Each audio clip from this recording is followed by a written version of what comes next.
Fala galera, Fulo na veia na área. Vou falar um pouquinho com você aqui, uma conversinha tranquila, tá? Porque amanhã vai ter estreia do Campeonato Brasileiro, meio de semana tem Sul-Americana.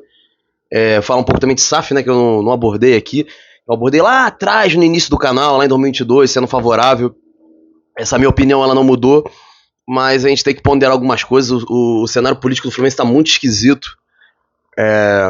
Mas eu acho que não tá muito claro as informações ainda. Eu acho que tem que esperar pra gente ter uma clareza melhor da situação. Mas enfim, vamos só trocar um papo aqui, falar o que eu acho que é interessante com relação à SAF do Fluminense. Falar também o que eu acho do que a gente pode projetar do Fluminense pro Campeonato Brasileiro, né? Já tô de olho aqui, já peguei a tabela pra gente ver mais ou menos o que a gente pode esperar. Antes do campeonato começar, né? Durante o campeonato a gente tem uma percepção diferente, uma mudança. Mas vou começar a falar de SAF. Então, a SAF do Fluminense é algo que é muito complicado, gente. A gente saber qual modelo, quem tá por trás. Se já não está fechado, teve alguém que tocou nesse ponto, que eu acho também isso é muito forte, é muito potente de falar, eu acho que já tá tudo fechado, a diretoria tá abafando. Eu acho que a diretoria tá abafando, até porque foi exposto hoje.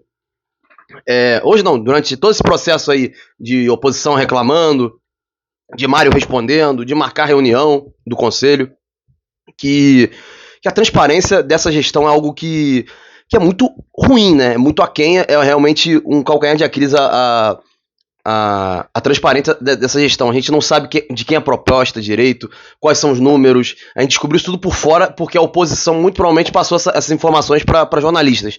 Principalmente pro Lauro Jardim, que foi o que soltou mais com relação a essa questão de SAF. Aí tava o Mário com outros dois investidores no Maracanã na final. Enfim, eu segurei pra gente tentar pensar no que pode ser. Teve uma notícia hoje que sinceramente, eu fiquei chocado. Eu achei assustadora. Mas uma coisa é fato. O Mário não quer largar o osso, gente. O Mário tá envolvido no Fluminense desde os anos 90. O Mário foi funcionário do Fluminense por muitos e muitos anos. Então eu acho que viver aquele ambiente, conviver com políticos do clube que na maior parte deles foram muito nocivas, um pensamento de anos 90, o Mário tem esse viés, né, de presidente dos anos 90, eu acho que ele gosta muito de centralizar poder, de aparecer na mídia, enfim, ele tem muito esse quê de presidente, de gerente de futebol dos anos 90. Essa questão de também de estar no vestiário, de boleiro, de acordo com o jogador, tipo, não, minha palavra, né, que a gente lembra a questão do Hudson, questão de renovação de Felipe Melo, enfim, de alguns outros jogadores, de manter a palavra, que não sei o quê, que manteve a palavra com o Nido, que manteve a palavra com o André, manteve a palavra com o Marcos Paulo deu pra trás, entendeu? Esse é o jeito que eu acho que o Mário gosta muito de trabalhar com a política no clube. Mas dito isso tudo, ele quer ser o CEO. Eu acho que isso tá muito bem encaminhado. Eu acho muito difícil ser votado contra o Fluminense conseguir reverter essa situação politicamente. Eu acho muito difícil. Mas a questão é como vai ser esse aporte, como vai ser feito. Vai ser essa questão de diversos investidores, que vai não sei tantas pessoas aportar. Esse papo de ser a sexta maior investimento do Brasil, eu acho assustador. Você já pensa baixo, já começa mal. Então, pô, a gente quer a SAF pra pensar grande, não pra ter um investimento, pra conseguir competir e não ficar mendigando no mercado. Fazer o que o Botafogo faz. Quanto é que é um jogador? 50. Pô, mas 50 é caro. Mas eu vou pagar 50 porque eu tenho 50 pra pagar. Entendeu? Não é querer ser o sexto maior investimento. O Fluminense ele quer ser o sexto maior investimento, o quê? Atrás de Botafogo, de Flamengo, de Palmeiras. Atlético Mineiro e quem? Bahia?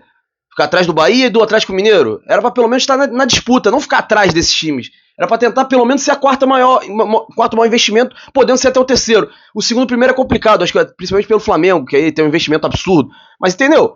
Você não pode, o teu passo 1 é ser conservador, uma SAF. A SAF do Fluminense não pode ser conservadora nesse sentido. Então, e também, pô, o valor. O Fluminense tá avaliado em mais de 2 bilhões de reais e vai ser vendido por 850 milhões? Milhões isso. Meu cérebro bugou. 2 bilhões é o que vale, 2 bilhões é alguma coisa que vale e, porra, vender por isso? Também não dá pra comparar com a Portuguesa, que foi vendida por mais, mas aí a questão de terreno onde a Portuguesa fica, o estado do Canindé fica, é algo valorizadíssimo na cidade de São Paulo, então acho que é uma questão um pouco diferente. Mas entendeu, gente?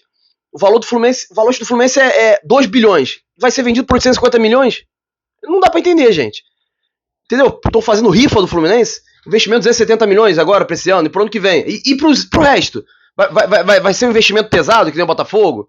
Entendeu? O Fluminense tem um poder, tendo investimento, tendo dinheiro e não precisando vender jogador desesperadamente, tem muito caixa, gente.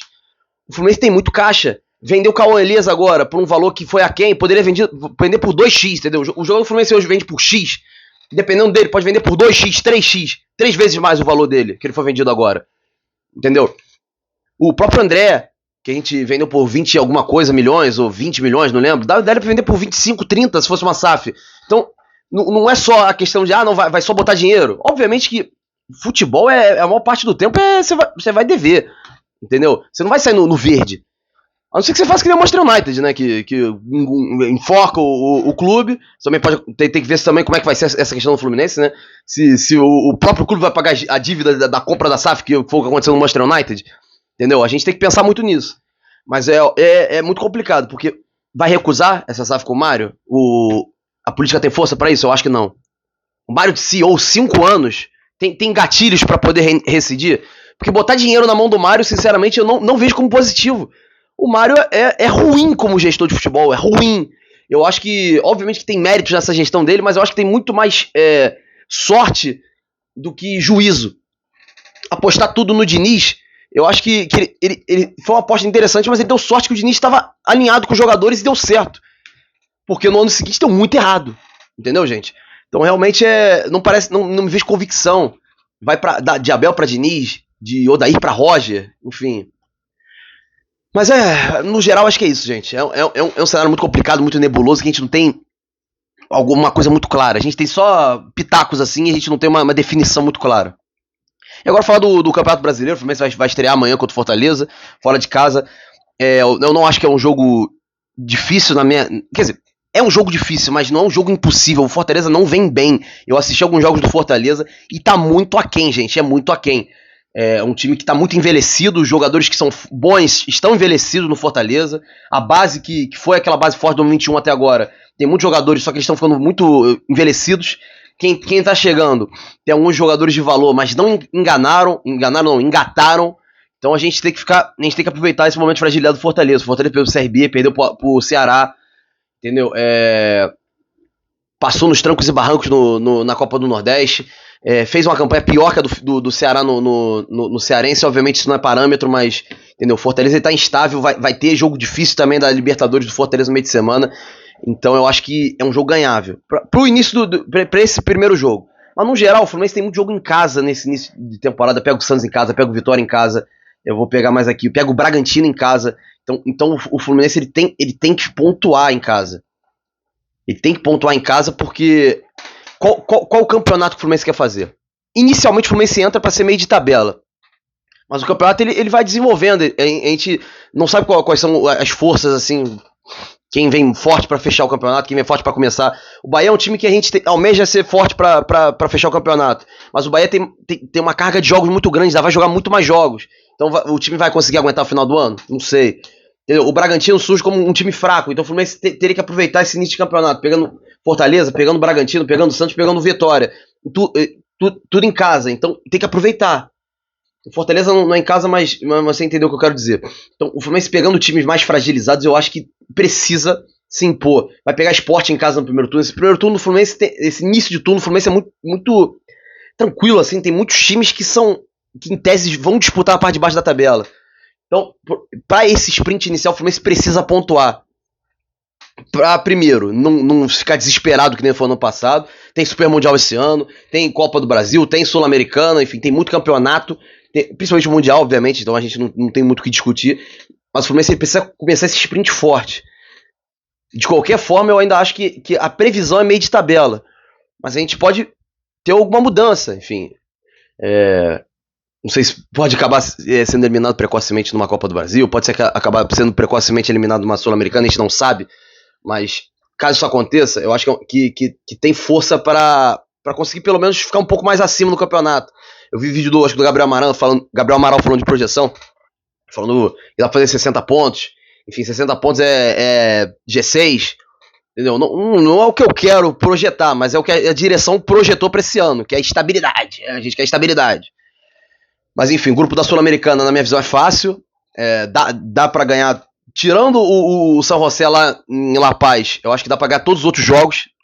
Não facilidade, mas eu acho que não passando terror. Na Copa do Brasil vai sair o sorteio. Então é isso. O início brasileiro é ganhar do Sport, é ganhar do Bragantino, é ganhar do Vitória, é ganhar do Santos em casa. Todos esses jogos em casa precisa ganhar. Aí vai fora de casa contra o Corinthians, não perder o jogo. Entendeu? E essa é a tocada. Vai pegar o Botafogo, é complicado. O Fluminense virou freguesaço, o Botafogo do Atlético Mineiro. Tem algumas sequências complicadinhas do Fluminense nesse campeonato. Mas de qualquer forma, em casa tem que ser matador. O Fluminense tem que ser forte em casa. Tem que vencer em casa. Tudo bem que com o Mano, ano passado, o Fluminense só perdeu um jogo em casa. Foi contra o Botafogo. Então realmente tem que continuar com essa pegada. Um time forte em casa. Um time que consegue ter consistência fora de casa. O Fluminense não consegue ter consistência fora de casa, gente. 2022 foi um ponto fora da curva, 21 foi terrível, 23 foi horroroso, 24 foi claudicante, também foi ruim.